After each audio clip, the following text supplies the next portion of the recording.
નમસ્કાર મિત્રો, આજે આપણે ભક્ત કવિ નરસિંહ મહેતા યુનિવર્સિટીના અભ્યાસક્રમ મુજબ BSM-1ના વિદ્યાર્થીઓ માટે કે જેમને ગૌણમાં ગુજરાતી ભણવાનું છે, એટલે કે ઇલેક્ટિવ પેપર તરીકે ગુજરાતી વિષયને ભણવાનો છે, એમાં એમને 2 પેપર ભણવાના થાય છે, પેપર નંબર 1 અને પેપર નંબર 2.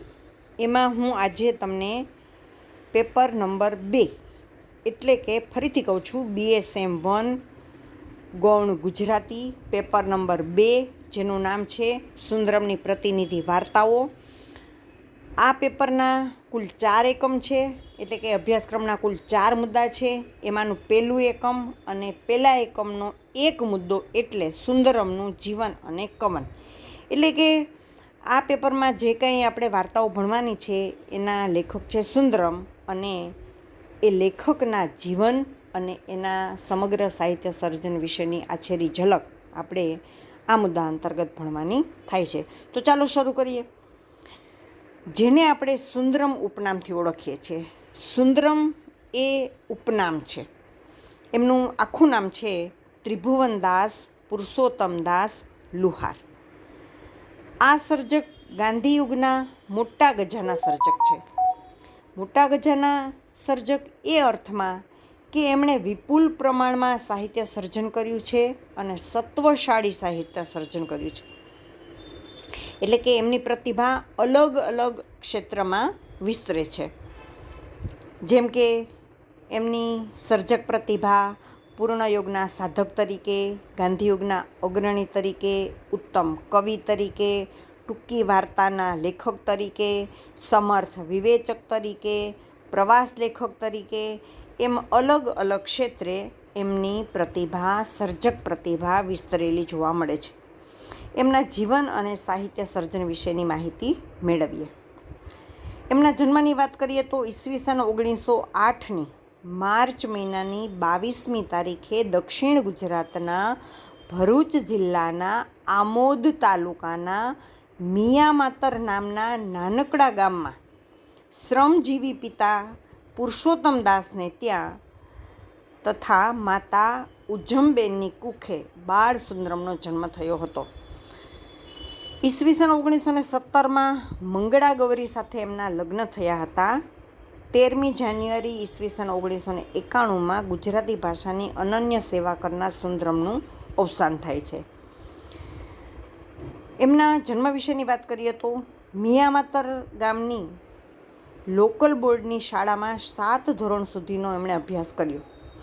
એ પહેલાં આમોદની શાળામાં અંગ્રેજી 5 ધોરણ સુધીનો એમણે અભ્યાસ કર્યો અને પછી ભરૂચમાં છોટુભાઈ પુરાણીની રાષ્ટ્રીય ન્યૂ ઇંગ્લિશ સ્કૂલમાં 1 વર્ષ અભ્યાસ કર્યો. એ દરમિયાન ગુજરાતીના પીઢ કવિતા શિક્ષક વિશ્વનાથ ભટ્ટ પાસેથી જીવન દીક્ષા અને કાવ્ય દીક્ષા એમ બંને પ્રકારની દીક્ષા મેળવી. ઉચ્ચ શિક્ષણ માટે ગુજરાત વિદ્યાપીઠ અમદાવાદમાં સુંદરમ દાખલ થાય છે. સંસ્કૃત અને અંગ્રેજી વિષય સાથે બીજા વર્ગમાં ભાષા વિશારદમાં સ્નાતકની ડિગ્રી મેળવે છે. ત્યાં તેમને રામનારાયણ વિશ્વનાથ પાઠક એ મળે છે અને એમની પાસેથી છંદ અને ભાષા સાહિત્યનો અભ્યાસ કરવાની ઉત્તમ તક મળે છે. ગુજરાત વિદ્યાપીઠના સમૃદ્ધ પુસ્તકાલયે સુંદરમના ખોળામાં જાણે પુસ્તકોની વિશાળ દુનિયા ખુલ્લી મૂકી દીધી હતી.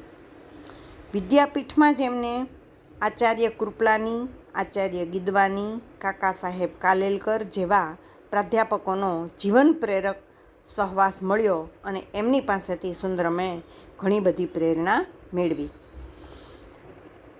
એટલે તમે જોઈ શકો છો કે ગુજરાત વિદ્યાપીઠ સુંદરમના ઘડતરમાં મહત્ત્વનો ભાગ ભજવે છે. ત્યાંની લાઇબ્રેરી, ત્યાંના ગુરુજીઓ, ત્યાંના શિક્ષકો, ત્યાંના અધ્યાપકો અને દરેકની પાસેથી એમને કંઈક ને કંઈક જીવન દીક્ષા, કાવ્ય દીક્ષા શીખવા મળ્યું છે. ગાંધીજીની આત્મકથામાં બાલ સુંદરમ નામના ગિરમિટિયાના નામ ઉપરથી સુંદરમ ઉપનામ રાખવાની પ્રેરણા મળી. એટલે મેં તમને આગળ જ કહ્યું તેમ કે સુંદરમ એમનું ઉપનામ છે તો એ ઉપનામ એમ કેવી રીતે રાખ્યું? તો ગાંધીજીની આત્મકથામાં બાલ સુંદરમ એવું એક પ્રકરણ છે ને, એમાં એ ગિરમિટિયાના નામ ઉપરથી એનું નામ કેવી રીતે બાલ સુંદરમ પડ્યું એની વાત આવે છે એમાં. અને એના નામ ઉપરથી સુંદરમ નામ રાખવાની એમને પ્રેરણા મળી. સુંદરમ એવું ઉપનામ તેમને ત્યાં જ મળ્યું. બારડોલી નામનું સૌ પ્રથમ કાવ્ય તેમણે સુંદરમ ઉપનામથી લખ્યું. એટલે કે સુંદરમ ઉપનામ રાખ્યું, પછી જે એમણે જે કંઈ સાહિત્ય સર્જન કર્યું એમાં પહેલું એણે કાવ્ય લખ્યું અને એ કાવ્ય એમણે સુંદરમ ઉપનામથી પ્રકાશિત કર્યું. શ્રી અરવિંદનો પ્રભાવ. મિત્રો, દરેક માણસને પોતાના જીવનમાં કોઈને કોઈ વ્યક્તિનો એવો ભેટો થતો હોય છે કે જે જીવન પર્યંત એમના ઉપર એમના વિચારોનો પ્રભાવ રહેતો હોય છે. તો સુંદરમ ઉપર પણ શ્રી અરવિંદનો પ્રભાવ છે. સુંદરમ શ્રી અરવિંદના અનુયાયી હતા. 1945માં પોંડિચેરીના શ્રી અરવિંદ આશ્રમમાં તેમણે કાયમને માટે નિવાસ કરવાનો નિર્ણય કરી લીધો હતો. ત્યાર પછી લગભગ 4.5 દાયકા જેટલો સમય, એટલે કે 40 વર્ષ જેટલો સમય તેમણે પૂર્ણ યોગના સાધક તરીકે એ આશ્રમમાં ગાળ્યો. એ પછી તેઓ જીવન પર્યંત પોંડિચેરી જ રહ્યા. 1991માં તેમનું અવસાન થયું ત્યાં સુધી તેમની સાહિત્ય યાત્રા આ આશ્રમમાં રહીને પણ ચાલુ રહી. તપોગીરીના આનંદયાત્રી એવા સુંદરમ સાહિત્ય યાત્રા આનંદ યાત્રા કેવી રીતે બને એ સમજાવતા કહે છે કે જગતમાં 2 જ આનંદ પરમકોટીના છે. એક બ્રહ્માનંદ અને બીજું બ્રહ્માનંદ સહોદર કાવ્યાનંદ. એટલે કે બ્રહ્માનંદ અને બીજું બ્રહ્માનંદની હરોળમાં બેસી શકે એવો કાવ્યાનંદ. આ 2 જ આનંદ પરમકોટીના છે એવું સુંદરમ માનતા હતા. આ આનંદ તે સત અને ચિત્તનું શિખર છે અને સાહિત્ય કલા એ તપોગીરીની આનંદ યાત્રા છે એમ માનનારા સુંદરમના છેલ્લા 4 દાયકાના સાહિત્ય સર્જનને તપાસતા એમના આ શબ્દો સાચા પડતા હોય એમ જણાય છે, અર્થમય જણાય છે. હવે એમને કવિતા વિશેની વાત કરીએ કે કવિ સુંદરમ વિશેની વાત કરીએ. સુંદરમે ઘણું બધું સાહિત્ય સર્જન કર્યું છે. વાર્તાઓ લખી છે, પ્રવાસના પુસ્તકો લખ્યા છે, કવિતા લખી છે. પણ કવિતાનું સાહિત્ય સ્વરૂપ સુંદરમને અધિક પ્રિય રહ્યું છે. અન્ય સાહિત્ય સ્વરૂપની તુલનામાં સુંદરમે કવિતા ક્ષેત્રે ઉત્તમ પ્રદાન કર્યું છે. તેમની પાસેથી કોયા ભગતની કડવી વાણી અને ગરીબોના ગીતો, કાવ્યમંગલા, રંગ રંગ વાદળિયા, વસુધા અને યાત્રા આ પ્રકારના કાવ્ય સંગ્રહો મળે છે. સુંદરમ ગાંધીયુગના સર્જક હોવાથી એ સમયમાં જોવા મળતી ગુલામી, ગરીબી, અજ્ઞાનતા, જ્ઞાતિ જાતિની અસમાનતા વગેરેનો એમણે ખૂબ નિકટતાથી અનુભવ કર્યો હતો. વર્ગ વિભાજન, જ્ઞાતિ જાતિના ભેદભાવો આ બધું કવિ નહોતા જોઈ શકતા. એટલે એ દિશામાં સાચી જાગૃતિ લાવવા માટે એમણે કોયા ભગતની કડવી વાણી અને ગરીબોના ગીતો એ કાવ્ય સંગ્રહની રચના કરી અને આ કાવ્ય સંગ્રહ રૂપે પોતાનો અવાજ ઉઠાવ્યો. આ કાવ્ય સંગ્રહની ભંગડી, 3 પાડોશી, ટીટોડીને સાગર જેવી કાવ્ય રચનાઓ દ્વારા કવિએ દલિતો, પીડિતો, શોષિતો અને શ્રમજીવીઓની વેદનાને વાચા આપી છે. ગરીબો પ્રત્યે કવિને હમદર્દી છે. એમનો બીજો કાવ્ય સંગ્રહ છે કાવ્યમંગલા. એમાં ગાંધીયુગની ભાવનાઓ ઉપરાંત રોજિંદા જીવનની ઘટનાઓને કાવ્યનો વિષય બનાવ્યો છે. એ વાતની પ્રતીતિ કરાવતી આ કાવ્ય સંગ્રહની ઉત્તમ અણમોલ રચનાઓ જો કોઈ હોય તો તે છે બુદ્ધના ચક્ષુ, બાનો ફોટોગ્રાફ, કવિનો પ્રશ્ન, પતંગિયુંને ગરુડ, કા ન ચહું વગેરે. એટલે કે પેલો કાવ્ય સંગ્રહ છે એનો કોયા ભગતની કડવી વાણી અને ગરીબોના ગીતો. એમાંના અગત્યના કાવ્યો છે ભંગડી, ત્રણ પાડોશી, ટીટોળી અને સાગર. અને એની અંદર એ સમયમાં ગરીબી, ગુલામી, અજ્ઞાનતા, જ્ઞાતિ જાતિ એ જે કંઈ વાતાવરણ હતું ને એની સામે જાગૃતિ લાવવા માટે કવિએ અવાજ ઉઠાવ્યો છે. પછીનો કાવ્ય સંગ્રહ એનો કાવ્યમંગલા છે. કાવ્યમંગલાના અગત્યના કાવ્યોમાં બુદ્ધના ચક્ષુબાનો ફોટોગ્રાફ, કવિનો પ્રશ્ન, પતંગિયોને ગરુડ, કા ન ચહું વગેરેનો સમાવેશ થાય છે. પછીનો કાવ્ય સંગ્રહ છે વસુધા. વસુધા એ એમનો ત્રીજો ખૂબ ગણના પાત્ર કાવ્ય સંગ્રહ છે. એમાં તે રમ્ય રાતે, છાતીએ છુંદણા, જાવા પૂર્વે, લઈ લે જેવી પ્રણયનો ઉત્કટ આવેગ પ્રગટ કરતી કાવ્ય રચનાઓ મળે છે.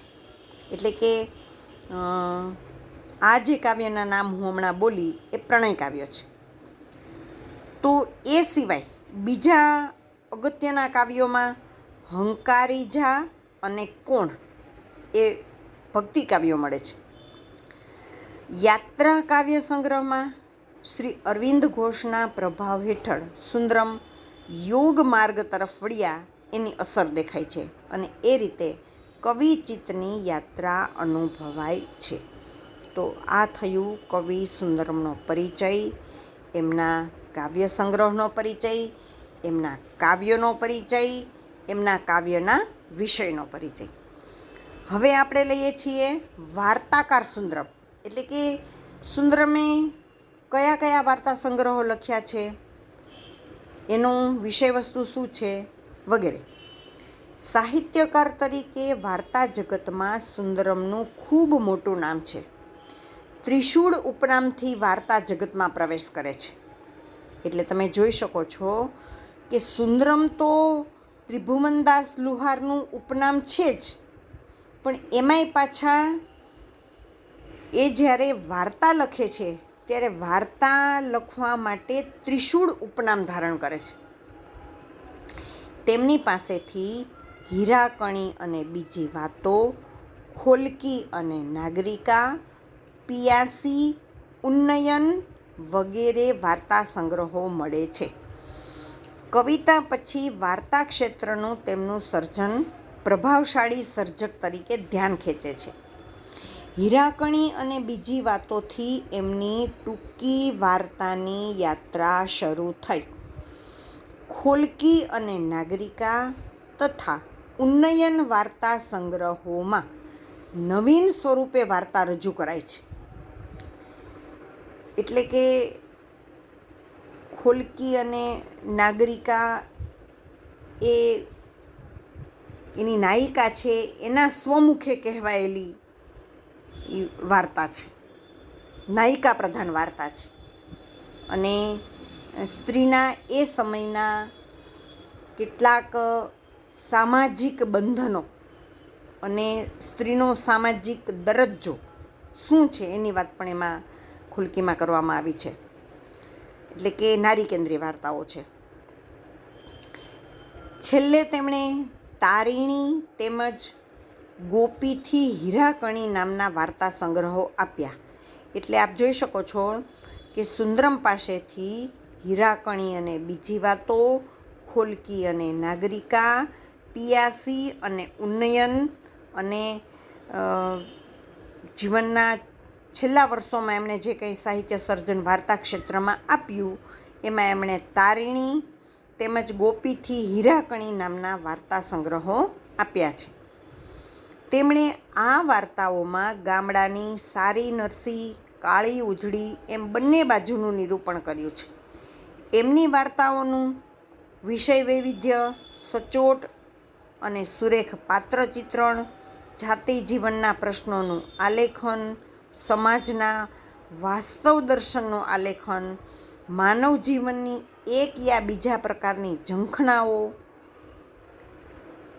સમાજના નીચલા સ્તરના માનવીઓના ભાવ સંવેદનનું નિરૂપણ, સર્જકનો માનવતાવાદી અભિગમ, એમની ભાવનામયતા વગેરે દ્વારા સુંદરમની ટૂંકી વાર્તાના મર્મસ્પર્શી લેખક તરીકેની ઉત્તમ છબી ઉપસે છે.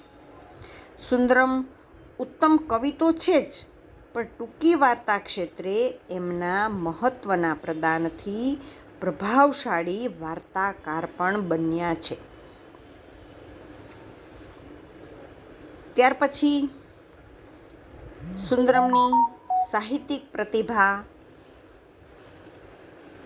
પ્રવાસ ગ્રંથકાર તરીકેની છે. 1935માં સુંદરમે દક્ષિણ ભારતનો પ્રવાસ કર્યો હતો. એનું મનોહર અને કલામય આલેખન તેમણે દક્ષિણાયન નામના પ્રવાસ ગ્રંથમાં કર્યું છે. એટલે કે આ દક્ષિણ ભારતનો જે પ્રવાસ કર્યો ને એનો અનુભવ એમણે દક્ષિણાયન નામના પુસ્તકમાં લખ્યો. હવે આ ગ્રંથનું શું મહત્ત્વ છે? તો કે આ ગ્રંથમાં પ્રત્યેક સ્થળની ભૌગોલિક વિશેષતાનું, લોકજીવનની વિશિષ્ટતાનું, રાજકીય, પ્રાકૃતિક, સાંસ્કૃતિક વિશેષતાનું મનભર અને સરળ શૈલીમાં આલેખન કર્યું છે. આ પુસ્તકમાં ઠેર ઠેર કવિની સૌંદર્ય દ્રષ્ટિનો પણ અનુભવ થાય છે. આ પુસ્તક પ્રવાસ લેખક તરીકેની કીર્તિ વધારે તેવું છે. સુંદરમ ખુદ કહે છે કે મારા બધા પુસ્તકો કરતાં આ પુસ્તક મને વધુ પ્રિય છે. મિત્રો, આપ જાણો છો એ પ્રમાણે હિમાલયનો પ્રવાસ કોણે લખ્યું છે? કાકા સાહેબ કાલેલકરે. તો કાકા સાહેબ કાલેલકરના હિમાલયનો પ્રવાસ પછી પ્રવાસ લેખક તરીકે સુંદરમને મહત્ત્વનું સ્થાન આ પુસ્તકે આપ્યું છે. એટલે કે દક્ષિણાયન નામનો જે પ્રવાસ ગ્રંથ છે એ સુંદરમને ઉત્તમ પ્રવાસ લેખક તરીકે સ્થાન આપે છે. એ રીતે દક્ષિણાયન એક મહત્ત્વનો પ્રવાસ ગ્રંથ છે. ત્યાર પછી સર્જક તરીકેની સુંદરમની પ્રતિભા વિવેચક તરીકેની છે. એટલે કે વિવેચન ક્ષેત્રમાં સુંદરમની સર્જક પ્રતિભા વિસ્તરેલી જોવા મળે છે. સુંદરમ પાસેથી અર્વાચીન કવિતા અને અવલોકના નામના 2 વિવેચન સંગ્રહો મળે છે. હવે અર્વાચીન કવિતામાં, એટલે કે જે પહેલો સંગ્રહ છે અર્વાચીન કવિતા, એમાં નર્મદ અને દલપતરામથી માંડીને ઉમાશંકર જોશી સુધીની કવિતાને એમણે મૂલવી છે. અર્વાચીન કવિતાનો આખો પ્રવાહ તેમણે ઝીણવટથી તપાસ્યો છે. આ ગ્રંથ વિવેચક તરીકે સુંદરમને કીર્તિ અપાવે તેવો અનેક દ્રષ્ટિએ મહત્ત્વનો ગ્રંથ છે. તો બીજો ગ્રંથ અવલોકના, એના નામ પ્રમાણે અલગ અલગ સર્જકોની કૃતિઓનું અવલોકન કરે છે. મિત્રો, તમે જોઈ શકો છો કે સુંદરમ પાસેથી વિવેચનના જે 2 પુસ્તકો મળે છે એમાં પહેલું પુસ્તક છે અર્વાચીન કવિતા, અને એની અંદર એમણે નર્મદ દલપતથી માંડીને ઉમાશંકર જોશી સુધીની કવિતાને મૂલવી છે. અને બીજો ગ્રંથ મળે છે અવલોકના, એમાં અલગ અલગ સર્જકોની જે કૃતિઓ હોય એનું અવલોકન એમણે રજૂ કર્યું છે. અર્વાચીન કવિતા પુસ્તકને એ વર્ષનું, એટલે કે જે તે વર્ષનું મહિલા પારિતોષિકથી સન્માનિત કરવામાં આવ્યું હતું. અને અવલોકના સંગ્રહને એ વર્ષના શ્રેષ્ઠ વિવેચન ગ્રંથ તરીકે સાહિત્ય અકાદમીનો પુરસ્કાર મળ્યો હતો. સુંદરમે રામનારાયણ વિશ્વનાથ પાઠક શેષના કાવ્યોની વિવેચના કરી હતી. એટલે કે રાવી પાઠકના કાવ્યો, તમને ખબર છે કે રાવી પાઠકે પોતાના જે કાવ્યો લખ્યા છે એ શેષ ઉપનામથી લખ્યા છે. એટલે શેષના કાવ્યોની જે વિવેચના સુંદરમે કરી હતી એ બદલ ખુશ થઈને રાવી પાઠકે પોતાના એક કાવ્યમાં સુંદરમ માટે વિવેચક મિત્રને એમ સંબોધન કરી સુંદરમની વિવેચન પ્રવૃત્તિને બિરદાવી હતી. આમ સુંદરમ એક ઉત્તમ સમર્થ વિવેચક પણ છે. અંતમાં એમ કહી શકાય કે કવિ, વાર્તાકાર, વિવેચક, પ્રવાસ લેખક એમ અનેક સ્તરે ઉચ્ચ કોટીનું સાહિત્ય સર્જન આપનાર ગાંધીયુગના અત્યંત લોકપ્રિય સર્જક સુંદરમને સાહિત્ય અકાદમી પુરસ્કાર, રણજીતરામ સુવર્ણચંદ્રક અને પદ્મભૂષણ જેવા પારિતોષિક અર્પણ કરીને તેમની સાહિત્યિક પ્રતિભાના પોખણા પણ થયા છે. ગુજરાતી સાહિત્યને સમૃદ્ધ કરવામાં એમનું યોગદાન અત્યંત મહત્ત્વનું છે. લાંબા સમય સુધી વિવિધ સાહિત્ય સ્વરૂપોમાં સર્જન કરીને ગુજરાતી ભાષાની અમૂલ્ય સેવા કરીને ગુજરાતી ભાષા સાહિત્યને પ્રતિષ્ઠા અપાવી છે. એમની આ સર્વોપરી સિદ્ધિ ચિરંજીવી રહેશે. તો મિત્રો, તમે જોઈ શકો છો કે આપણે આજના આ સ્ક્રીન વિડીયો રેકોર્ડરમાં સૌપ્રથમ સુંદરમ વિશે વાત કરી, સુંદરમ ઉપનામ વિશે વાત કરી, એમની સાહિત્યિક પ્રતિભા કયા કયા ક્ષેત્રે વિસ્તરેલી છે એની વાત આપણે પ્રસ્તાવનામાં કરી. પછી એમનો જન્મ ક્યાં થયો, એના માતા પિતાનું નામ, એમની પત્નીનું નામ, એમનું મૃત્યુ સાલ, પછી એમનો અભ્યાસ, પછી સુંદરમ ઉપનામ એમને કેવી રીતે મળ્યું એની પણ વાત કરી. પછી શ્રી અરવિંદનો એમના ઉપર કેવો પ્રભાવ રહ્યો એની પણ વાત કરી. પછી કવિ સુંદરમ પાસેથી કયા કયા કાવ્ય સંગ્રહો મળે છે, એ કાવ્ય સંગ્રહોમાં કઈ કઈ કવિતાઓ મહત્ત્વની છે, એ કવિતાઓનો કયો વિષય રહ્યો છે એની પણ ચર્ચા કરી. વાર્તાકાર સુંદરમ તરીકે કયા કયા વાર્તા સંગ્રહો એમણે આપ્યા અને એ વાર્તા સંગ્રહોમાં વિષય વસ્તુ તરીકે એમણે શું લીધું એની પણ વાત કરી. પ્રવાસ ગ્રંથકાર તરીકે તો તમારે એનું એક જ પુસ્તકનું નામ યાદ રાખવાનું છે, દક્ષિણાયન. અને કાકા સાહેબ કાલેલકરનો હિમાલયનો પ્રવાસ, એ પછી મહત્ત્વનું જો કોઈ પુસ્તક હોય તો આ દક્ષિણાયન છે, એની વાત કરી. પછી વિવેચક સુંદરમ પાસેથી 2 પુસ્તકો મળે છે, અર્વાચીન કવિતા અને અવલોકના. એ બંનેમાં શું વિષય રહ્યા છે અને એ બંને પુસ્તકોને કયા કયા એવોર્ડ્સ મળ્યા છે, પારિતોષિક મળ્યા છે, એ પણ વાત કરી. આમ સુંદરમ એક ઉત્તમ કવિ છે, ઉત્તમ વાર્તાકાર છે, ઉત્તમ વિવેચક છે, ઉત્તમ પ્રવાસ લેખક છે. એમની સાહિત્યિક પ્રતિભા અલગ અલગ ક્ષેત્રમાં વિસ્તરેલી છે. ગાંધીયુગના મોટા ગજાના અને યાદગાર સર્જક છે. ગુજરાતી ભાષાની એમણે ખૂબ લાંબા સમય સુધી સેવા કરી છે અને એ રીતે સુંદરમ એ ગુજરાતી ભાષાનો ગાંધીયુગના એક મહત્ત્વના સર્જક છે. તો મિત્રો, નરસિંહ મહેતા, ભક્ત કવિ નરસિંહ મહેતા યુનિવર્સિટીના અભ્યાસક્રમ મુજબ BSM 1 પણ જેમને ગૌણમાં ગુજરાતી ભણવાનું છે, એટલે કે ઇલેક્ટિવ પેપર તરીકે જેમને ગુજરાતી ભણવાનું છે, અને એમાં પેપર નંબર 2 એટલે કે સુંદરમની પ્રતિનિધિ વાર્તાઓ, એ પેપર જેને ભણવાનું છે એના 4 મુદ્દા છે, 4 એકમ છે.